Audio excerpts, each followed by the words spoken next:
नमस्कार साथियों, मैं रंजन। मेरे YouTube चैनल @Kaukasus1309 में आप सभी का स्वागत है। जैसा कि पहलगाम हमले के बाद आपने देखा कि देश में हमारे किस तरीके के माहौल बनाने की कोशिश की गई। पहलगाम हमले के माध्यम से पाकिस्तान द्वारा बहुत ही सुनियोजित और सोची समझी साजिश थी पाकिस्तान की। वो सिर्फ एक हमला नहीं था, बहुत बड़ी उसके पीछे साजिश थी, जिसमें पाकिस्तान औंधे मुंह गिरा और उसकी साजिश बुरी तरीके से नाकाम रही। वो जो प्लानिंग उन जिहादियों के दिमाग में चल रही थी, वो बहुत बार तांडव मचाना सोच रहे थे हमारे देश में। क्या था कारण? उसका कारण ये था, उनके दिमाग में ये चल रहा था कि जितनी उनके देश में कुल आबादी है, उससे अधिक मुसलमान भारत में रहते हैं। गौर से सुनिएगा बात। जितनी पाकिस्तान की कुल आबादी है, उतनी उससे अधिक आबादी हमारे देश में मुसलमानों की। और पिछले कुछ समय से जिस तरीके से हिंदू मुसलमान देखने को मिल रहा था अपने देश में, वो अपने हिसाब से अपने एकदम सटीक प्लान बना रखे थे पाकिस्तान वाले, एकदम सटीक। मैं धन्यवाद देना चाहूंगा इस देश के हिंदू और मुसलमान दोनों, क्योंकि जिस प्रकार से संयम से इस देश के लोगों ने काम लिया, उनकी प्लानिंग को विफल करने में समूचे हमारे देशवासियों का ही सीधा सीधा रोल है। इसमें किसी पार्टी के, किसी राजनेता का कोई रोल नहीं। जिस प्रकार से धर्म पूछकर 26 लोगों की नृशंस हत्या की गई, उसके पीछे बहुत सीधा और साफ मकसद ये थी कि हिंदू पूछकर मुसलमान द्वारा गोली मारी जाएगी तो हिंदू मुसलमान राइट हो जाएगा। हिंदुस्तान में अगर धर्म के आधार पे किसी देश का मुसलमान अगर भारत के हिंदू को गोली मारेगा धर्म पूछ के, तो यहाँ हिंदू मुस्लिम दंगे हो जाएं। और यकीन मानिए उस समय बहुत भयानक होता भारत के लिए। अगर ऐसा हो जाता तो लेकिन बार बार और हजारों बार इस देश के लोग धन्यवाद के पात्र हैं, वो चाहे हिंदू हो मुसलमान हो, तो उन्होंने बहुत संयम से काम, चीजों को समझा, इस पचड़े से अपने आप को दूर रखा। और खास तौर से इसमें मैं सबसे बड़ी भूमिका मानता हूं असदुद्दीन ओवैसी की, जिन्होंने आगे बढ़ के आज तक वो विदेशी दौरे पर जा रहे हैं। आज तक देख रहे हैं किस तरीके से भारत के पक्ष में माहौल बनाने के लिए अपनी जी जान लगा दे रहे हैं। जिस तरीके से वो आगे आकर और चीजों को हैंडल किए, चीजों को संभाला उन्होंने, वो काबिले तारीफ है, वो लाजवाब है।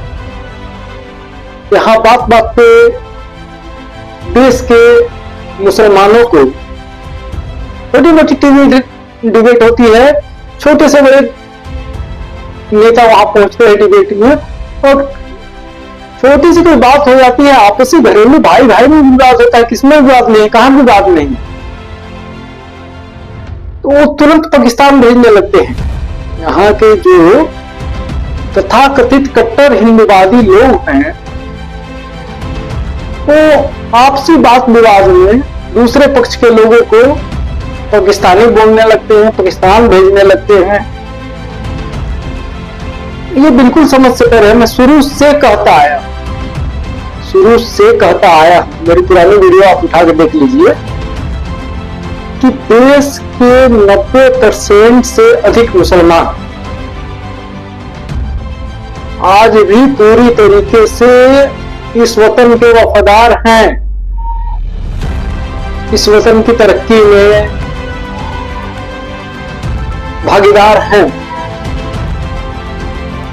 इस वतन की हर अच्छाई में खुश होते हैं, हर संकट में देश के लिए लड़ने मरने को तैयार रहते हैं।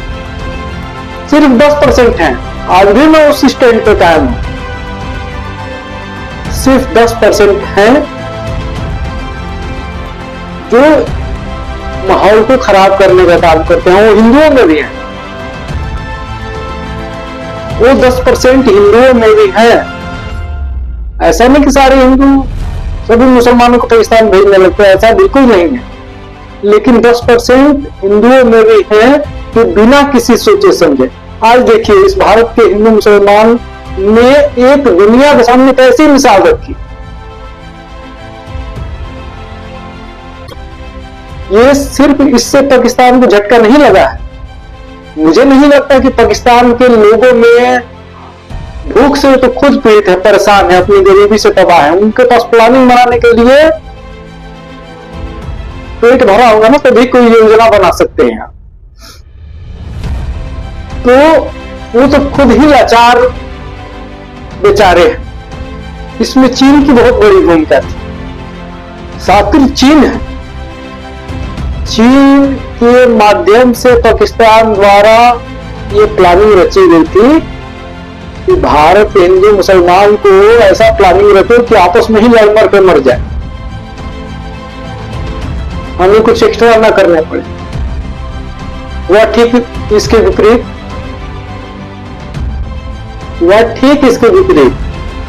आज पूरा पाकिस्तान एक एक बूंद पानी के लिए तड़प रहा है।